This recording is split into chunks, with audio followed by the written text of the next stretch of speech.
주님의 은혜와 사랑과 평안이 여러분의 가정에 함께 하시기를 주의 이름으로 축원합니다. 이곳에 살면서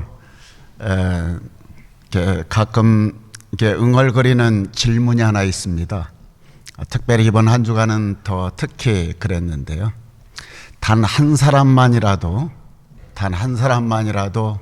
내가 일일이 설명하지 않아도 되는 그 한 사람이 나에게는 있는가라는 생각을 하게 되는 한 주간이었습니다.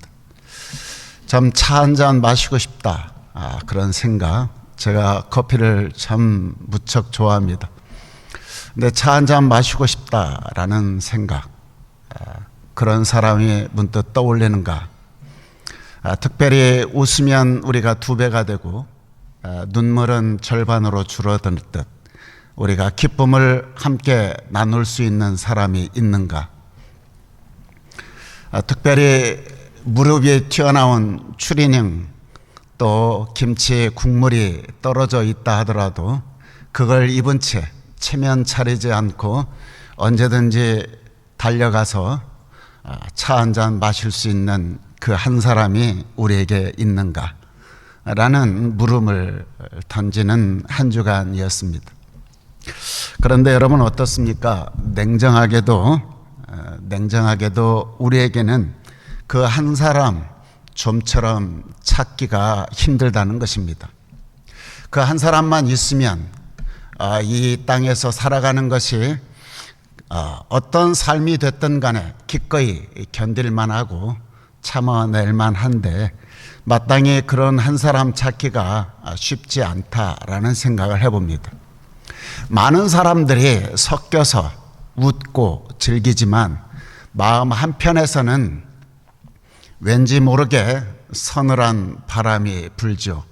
이 서늘한 바람이 겹치고 쌓이다 보면 아예 내 마음의 문을 닫아버리고 스스로 자기만의 동굴 속으로 들어가게 됩니다.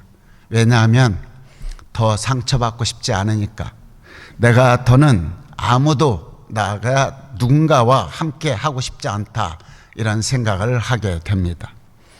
그런데 더 아프고 슬픈 일이 있죠.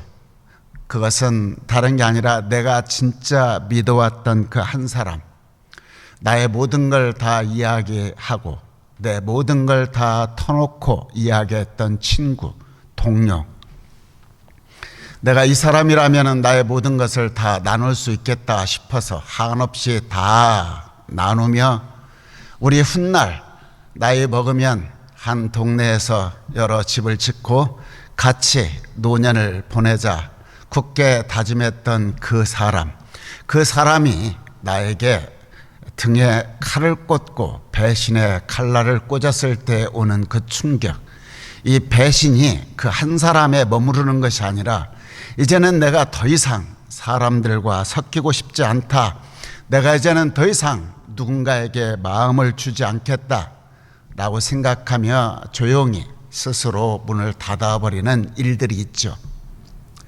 우리가 지난주에 말씀을 나눴습니다. 이 세상은 메마른 포도원과 같다라고 말씀을 나눴죠. 세상은 그렇게 우리로 하여금 넉넉한 삶을 살아가는 현장이 아닙니다. 그래서 우리가 지난주에 말씀 나눴듯이 홀로 살아갈 수 없는 땅이다라고 말했습니다. 그런데 여러분, 한 가지 꼭 기억할 것이 있습니다. 기독교는 복음이라고 얘기하지 않습니까? 복음은 기쁜 소식이죠.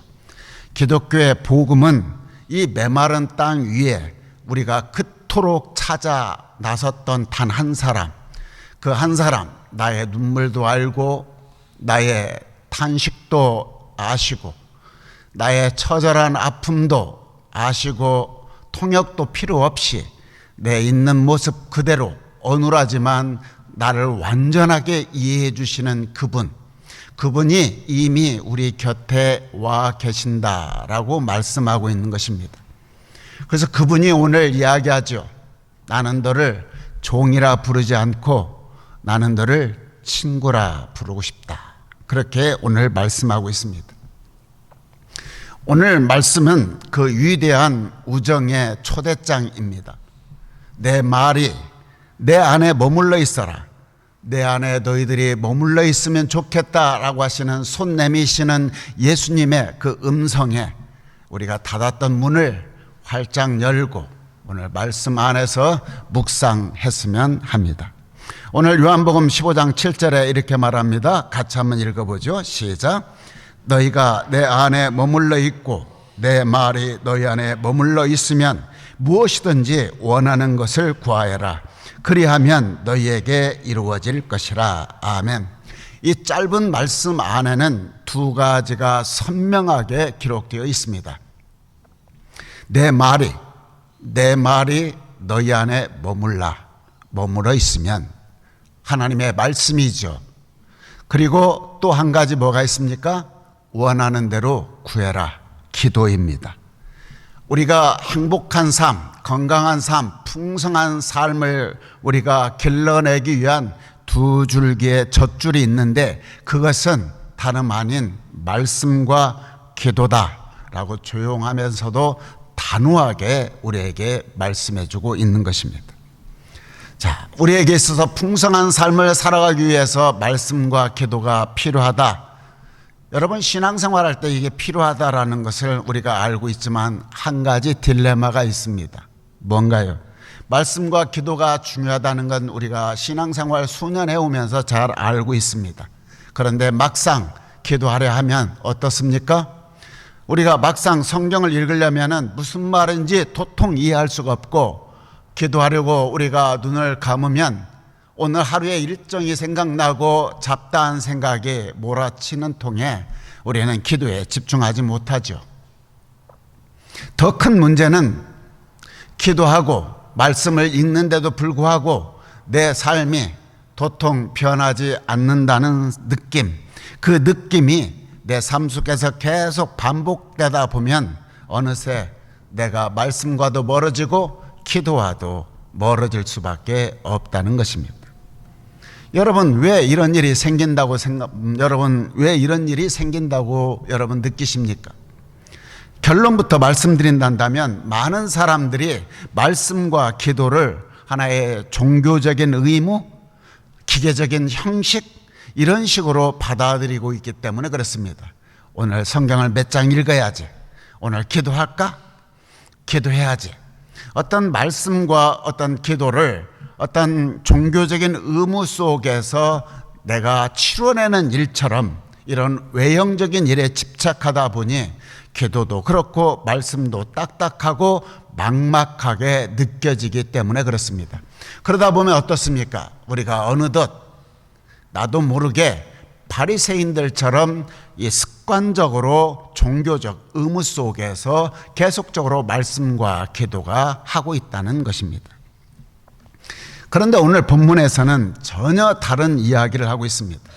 오늘 말씀은 다름 아닌 진정한 우정에 대해서 오늘 여러분에게 오늘 성경은 말합니다. 지난주에 우리는 살펴봤습니다. 내 안에 머물러 있어라. 내 안에 머물러 있으면 나도 너희 안에 머물러 있겠다. 사랑의 언어의 말씀을 해주셨죠. 다시 말해 얘야 우리 같이 살자.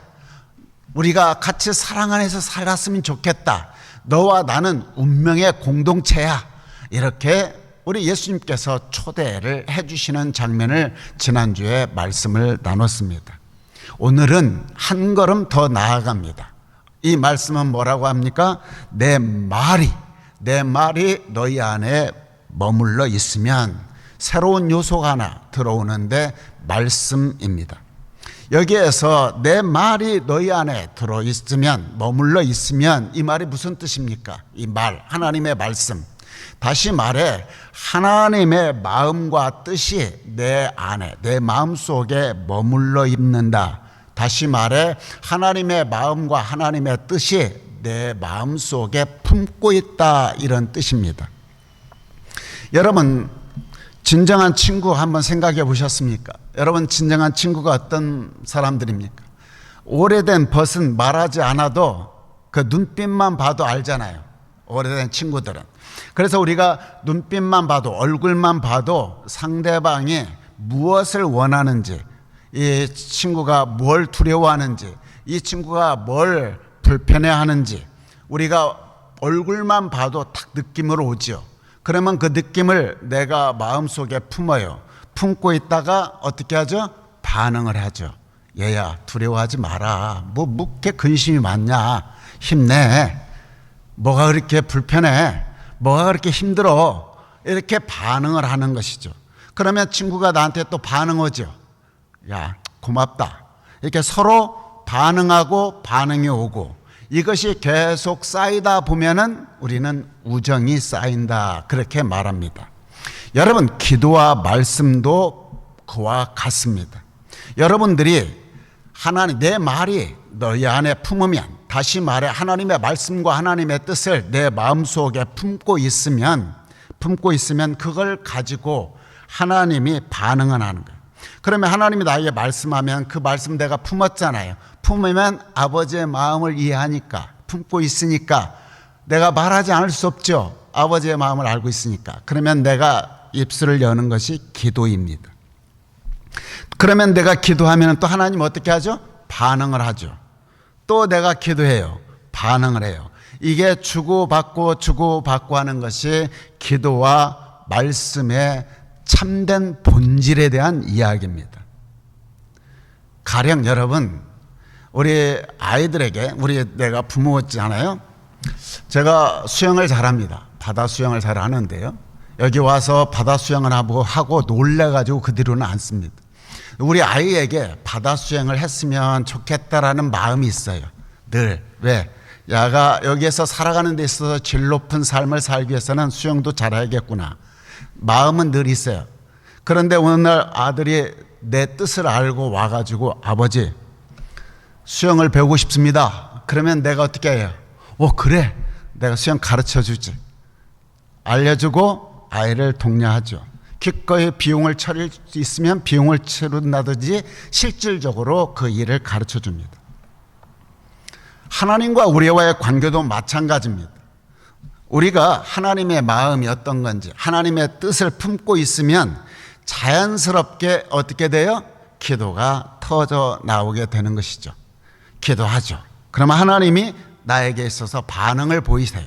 또 그 반응에 대해서 또 나도 반응을 하고, 이게 서로 기꺼이 계속적으로 반응하고 반응이 오고, 말씀과 기도가 늘 상호작용하는 것, 이것이 하나님께서 창세기서부터 우리에게, 너희들에게 기꺼이 해주고 싶어하는 말씀이고, 그 뜻을 헤아려서 이루어주고 싶은 하나님의 원했던 일이기도 합니다. 그래서 오늘 15장 9절에 이렇게 말하죠. 아버지께서 나를 사랑하신 것 같이 나도 너를 사랑하였다. 너희는 내 사랑 안에 머물러 있어라. 10절에 구체적으로 더 이야기하죠. 너희가 뭐라고 그랬어요? 내 계명을 지키면 내 사랑 안에 머물러 있을 것이다. 여기서 계명 그러면은 율법 조항을 생각하시는데 그런 이야기가 아닙니다. 여기에서 이 계명은 우리를 향하신 하나님의 살아있는 뜻을 얘기하고 있는 것입니다. 다시 말해 아버지 하나님의 마음, 아버지 하나님의 살아계신 그 뜻을 내가 마음속에 품고 살아가는 것, 이것이 계명입니다. 그러니까 내가 아버지의 마음을 품고 아버지의 뜻을 내가 품고 내 삶 속에서 살아가는 것이 뭐냐? 하나님의 사랑 안에 머물러 있는 것이다 라고 말씀하는 것입니다. 그렇게 머물러 살아가면 15절에 예수님이 이제부터는 너희를 종이라 부르지 않겠다. 나는 너희를 뭐라고요? 친구라고 부르겠다. 친구. 여러분, 예수님이 우리를 친구라고 부르신다는 거예요. 여러분, 친구라는 게 뭐예요? 여러분, 이 친구라고 하는 것이 기도 많이 해서 봉사 많이 하고 뭐 헌금 많이 해서 그런 뜻이 아닙니다. 여러분, 우리가 친구가 되는 그것은 옵션입니다. 옵션. 자연스럽게 우리가 친구라고 하는 것은 뭐예요? 상대방의 마음을 알고 그것을 품고 반응하는 거예요. 아버지의 마음을 내가 알고 품고 반응하는 것, 이것이 계속 주고 받는 관계가 계속 쌓아지면은 우리는 우정이라 그렇게 말합니다. 여러분, 이 땅에 살아가면서 무척 외로우신가요? 때로는 이렇게 살다 보면 마음이 답답하고 착잡하고 힘들 때 있습니다. 여러분, 그때 우리 예수님은 우리에게 통역도 필요 없습니다. 내가 더듬거리던 또 때로는 너무 마음이 복받쳐서 터져나오지 않는 그 울음, 내 마음속 깊은 곳에서 처절하게 아파하는 그 자체, 이 마음을 우리 하나님은 다 알아주신다는 것입니다. 너와 나는 친구지 않니? 내 마음 알아. 네 마음 알기 때문에 그 마음을, 나의 눈물과 나의 아픔과 나의 처절함과 나의 탄식을 우리 주님은 아시기, 친구이기 때문에 아시기 때문에 나를 때로는 만져주시고 위로해 주시고 얼어주시고 또 눈물을 닦아주시는, 그러시면서 얘야 내가 네 친구다. 우리는 또 반응을 해야 되겠죠. 아버지의 마음을 내가 헤아렸으니 하나님 감사합니다. 나같이 사람들은 나를 외면하고 사람들은 나를 보며 웃고 나를 처절하게 따돌림을 시키는데 하나님 나를 품어주시고 내 눈물 닦아주시고 내 아픔을 만져주시니 너무 감사합니다. 반응하고 그 아픔과 눈물에 반응할 때 하나님이 또 얘야 걱정 마라. 내가 너의 주위에 많은 이들을 붙여주마, 함께하마. 또 하나님 말씀하시고 또 기도하고, 예, 계속 깊어지면 어떻게 돼요? 아주 깊고 단단한 우정이 싹트게 되는 것입니다. 오늘 본문의 내용이 그런 말씀입니다. 하나님의 말씀이, 말이 내 안에 머물러 있다. 하나님의 뜻, 아버지의 마음이 내 안에 머물러 있어야 된다. 여러분, 우리가 살아가면서 명상이라는 말 들어보셨죠? 명상과 우리는 기독교인들은 뭐라고 하죠? 묵상이라고 얘기하죠.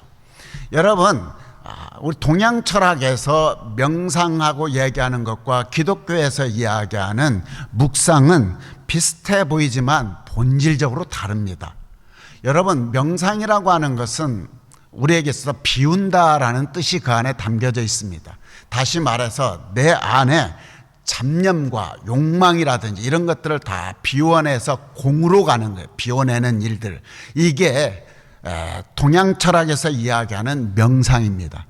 그런데요, 기독교에서 이야기하는 묵상은 그 반대예요. 묵상은 뭐예요? 채우는 거예요. 채우는 거. 뭘 채워야 돼요? 아버지의 마음을 내 안에 채우는 거예요. 아버지의 뜻을 내 마음에 품는 거예요. 이것이 묵상입니다. 그렇기 때문에 하나님과 상관없는 묵상은 성경에서 말하는 묵상이 아니라는 것입니다. 시편은 150편 전체를 쭉 해서 하나로 꽉 짠 것을 요약한 것이 시편 1편입니다.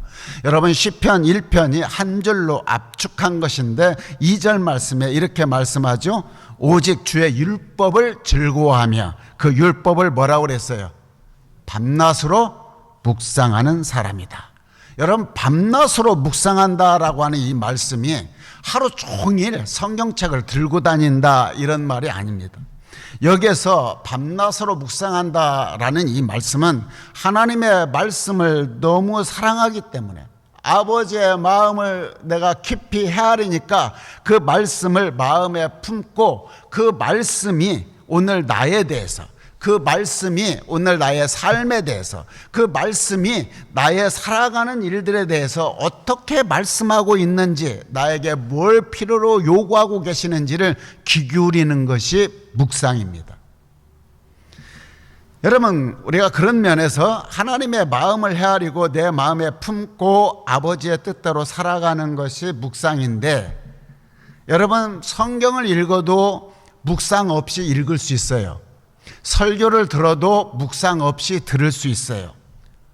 여러분, 성경을 읽어요. 줄을 그어요. 내용 파악을 잘해요. 그런데 그 내용 파악을 하고 줄을 그음에도 불구하고 하나님의 말씀을 내 마음에 품지 않는다. 묵상하지 않는 거죠. 설교를 들어요. 여러분, 설교를 들어도 묵상하지 않고 들을 수 있어요. 설교를 듣는데 오늘 말씀 잘하네.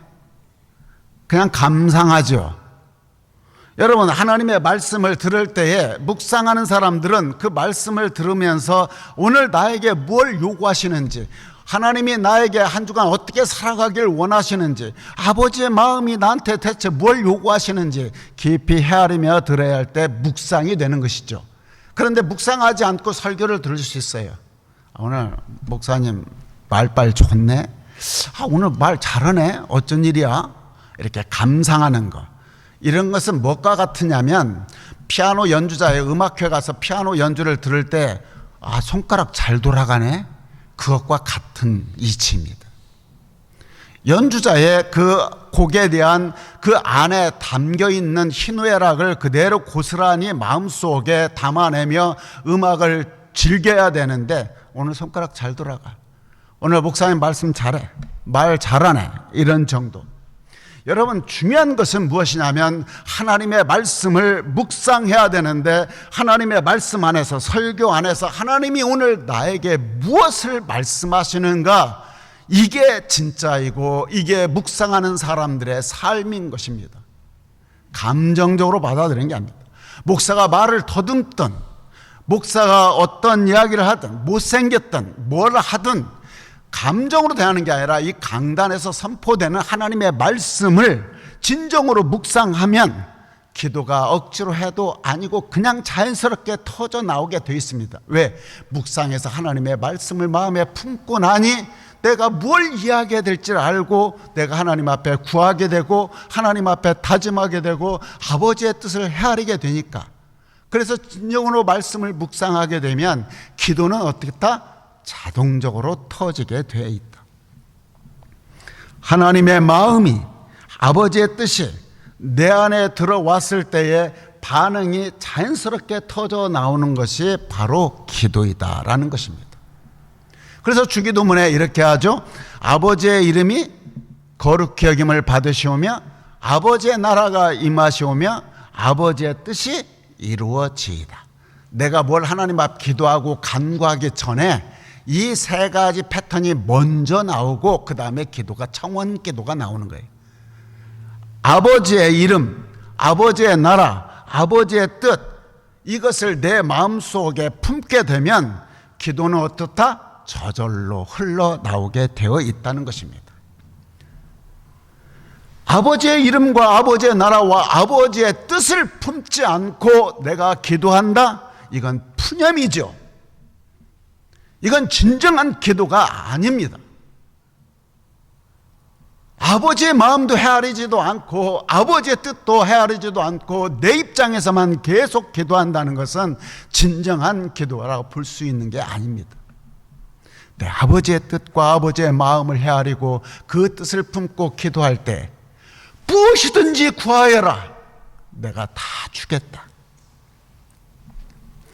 아버지의 뜻을 알면, 아버지의 마음을 헤아리면 입술이 자연스럽게 기도가 터질 수밖에 없다라고 하는 것이 오늘 본문에서 주고 있는 우리의 핵심입니다.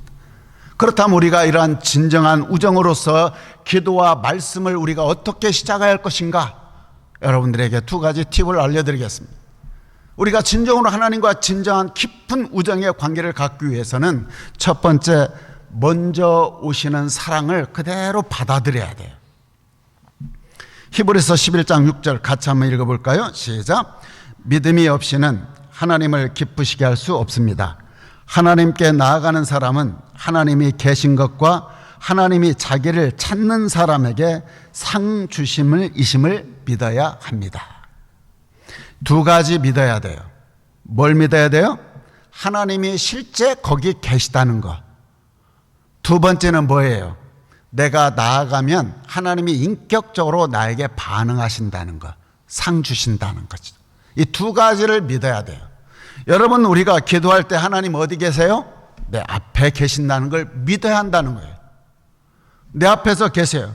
먼저 그걸 믿고 하나님 앞에 이제 나아가면 인격적인 교제가 이루어져서 기도가 터지고 그 기도가 응답된다.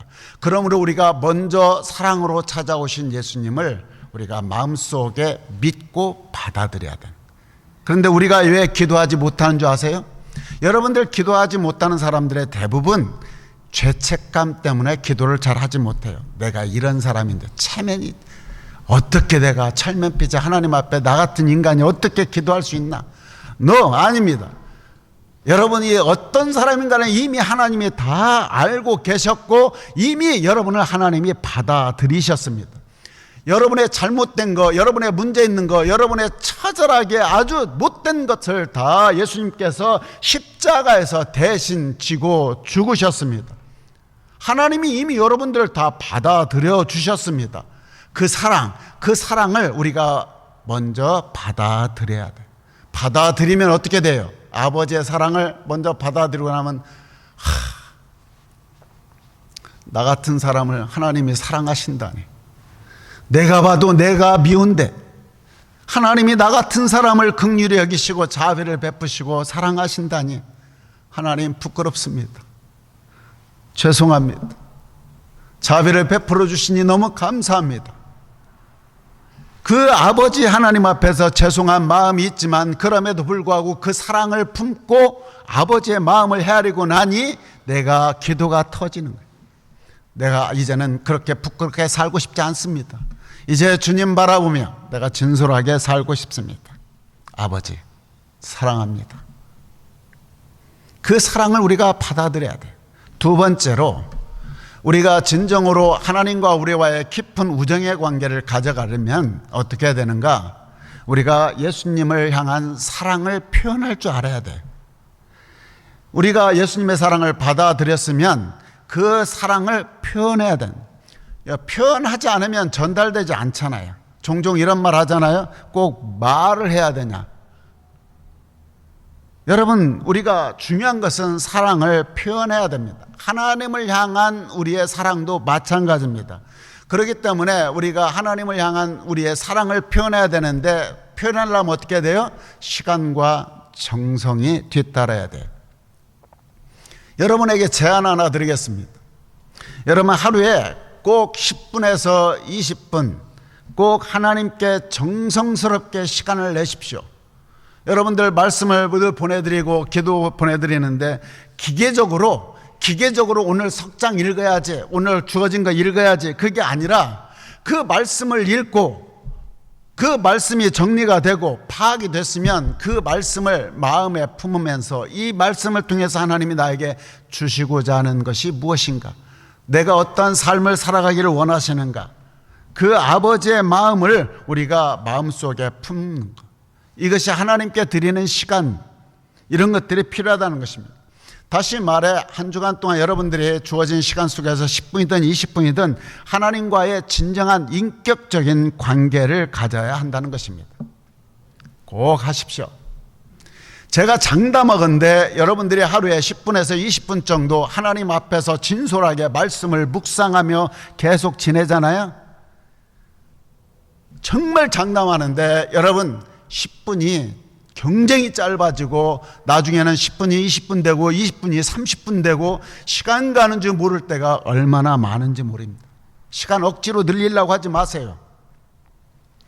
진실되게 하나님 앞에서 마음을 모두어서 하다 보면 시간은 자연스럽게 늘어나게 되어 있습니다. 여러분 오래된 친구 만나고 돌아오면서 그런 생각 합니까? 오늘 몇 분 만났네, 오늘 몇 분 만났어, 이렇게 생각 않잖아요. 시간 가는 줄 몰랐네 그러잖아요. 우리가 하나님과 깊은 교제가 10분 20분 하다 보면 이게 계속적으로 우리가 하나님 앞에 진솔하게 대화 나누다 보면 만나는 것 자체가 얼마나 기쁨인지 몰라요. 말할 수 없는 위로하심과 따뜻하심과 세상이 줄 수 없는 엄청난 하나님의 만져주심을 말씀 안에서 기도 속에서 우리는 많은 걸 누릴 수 있어요. 이걸 인격적인 교제다라고 말하는 것입니다. 기도도 그렇습니다. 여러분 시간의 길이가 중요한 게 아니에요. 내가 그 안에 담겨있는 마음이 중요하죠. 기도하는 내가 진짜이고 기도를 들으시는 분이 진짜 하나님이시구나 라고 하는 이 사실, 내가 진실된 내가 살아계신 하나님 앞에서 세상의 어떤 형식보다 내가 뛰어난 하나님의 마음을 헤아리고 하나님 앞에 내 많은 것들을 품어내는 것, 이게 진정한 기도다라고 말씀하고 있는 것입니다. 저는 우리 두레교회 모든 성도들이 이런 진정한 아버지 하나님의 살아계심과 내 앞에 계심을 믿고 내가 아버지 하나님의 마음과 뜻과 그 모든 것들을 내 마음에 품어내고 그것을 내 안에서 그대로 하나님 앞에 표현하고 계속적으로 주고받으며 응답하고 기도하고 이러한 것들 속에서 하나님과 나와의 관계가 친구로서의 깊은 우정이 더욱더 깊어져 어디에서든지 무엇을 하든지 말씀을 읽을 때에 아버지 하나님의 마음을 고스란히 느끼고 어디에서 무엇을 하든지 내 마음에 품었던 것들이 아버지의 마음이 그대로 내 입술을 통해서 기도로 흘러나오는 우리 성도들 되시기를 주의 이름으로 축원합니다. 이 모든 이야기의 오늘 결론이 8절입니다. 우리 8절 한번 같이 읽을까요? 시작. 너희가 열매를 많이 맺으면 내 아버지께서 영광을 받으실 것이다. 그리하면 너희가 내 제자가 될 것이다. 아버지께서 영광을 받으실 것이다. 이 말은 우리말로 표현한다면 하나님이 나를 자랑스럽게 여길 것이다, 이런 뜻입니다. 내 마음에 드는 사람, 아버지께서 영광을 받으신다. 기꺼이 너에게 축복해주고 싶은 사람이다, 이런 뜻이 담겨져 있습니다. 그런 뜻으로 오늘 말씀해주고 있는 것입니다. 여러분들이 이 땅에서 살아가면서 열심히 사는 거, 응원합니다. 돈 많이 버는 거, 성공하는 거, 뭔가 사회적 지위가 높아지는 거, 그러나 여러분, 돈과 명예와 성공과 사회적 지위가 무조건적인 사랑을 여러분에게 베풀지 않습니다. 반드시 그것은 쉽게 무너질 것이고 때로는 그런 것들이 배신으로 돌아올 것이고 때로는 떠나갈 것입니다. 이 낯선 땅 시드니에서 보면 더더욱 그렇습니다. 그러나 여러분 기억하세요. 십자가에서 이미 우리를 위해서 죽으신 그분이라면, 나의 진정한 친구 되신 예수님, 그분이라면 우리를 배신할 이유가 없고 우리를 저버릴 이유가 없다는 것입니다. 여러분, 한번 여러분들 집에 돌아가셔서 한번 조용히 가만히 한번 묵상하며 떠올려 보십시오.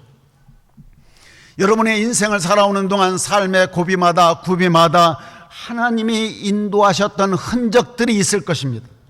남들이 알아주지 못하는 그 밤 속에서도, 남들이 나를 외면하는 그 처절한 외로운 밤 속에서도 예수님은 나에게 속삭이시며 찾아오시며 눈물 닦아주시며 품에 안아주셨던, 함께 하셨던 그 주님 기억하실 것입니다.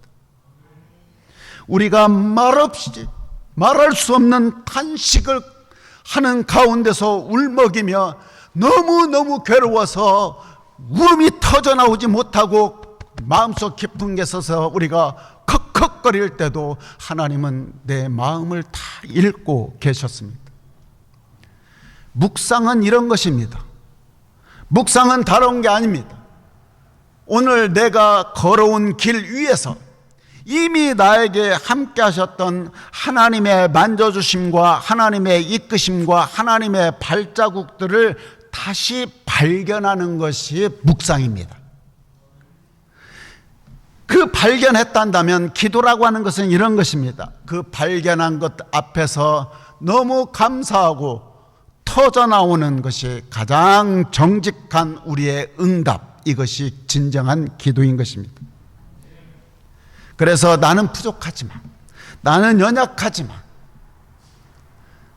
나는 참으로 연약하고 부족하지만 이 시드니에서 메마른 땅 위에서 그래, 예수님 한 분이라 한다면 내가 이 일만큼은 꼭 하고 내가 살아가다가 하나님 품에 안기겠다, 이라는 의연함. 다른 사람이 알아주지 않는다 하더라도 십자가에서 나를 위해 죽으신 예수님은 내 마음 아시지. 나는 그 한 분만으로, 나는 그 한 사람이면 충분하다. 예수님 그분, 다른 것들은 좀 부족하다 하더라도 예수님 한 분만으로 나는 충분합니다. 이것이 진정한 행복한 삶이고 이것이 진정한 풍성한 삶입니다. 내 상황이 바뀌어서가 아닙니다. 나를 친구라 부르시며 목숨을 내 던지시며 끝까지 사랑하시는 그 사랑. 어떠한 상황 속에서도 그분은 내 뒤에서 나를 밀어주시고, 어떠한 상황 속에서도 그분은 나를 품어주시고 함께 하시는 그 은혜, 이것이야말로 진정한 풍성한 삶이다라고 말씀하고 있는 것입니다. 우리가 사람을 만날 때마다 서로 물어보십시오. 여러분들이 앞으로 사람을 만날 때마다 꼭 이야기하십시오. 요즘 예수님과 친하게 지내십니까? 여러분에게 묻고 싶습니다. 여러분, 요즘 예수님과 친하게 지내십니까? 예수님과 친하게 지내십시오. 오직 예수입니다. 여러분 하루하루 삶 속에 오직 예수, 오직 예수 사랑, 오직 예수 정신이 여러분의 삶 곳곳에서 다시 살아나 날마다 풍성한 하나님의 놀라우신 은혜와 축복을 누리게 되기를 진심으로 축원합니다.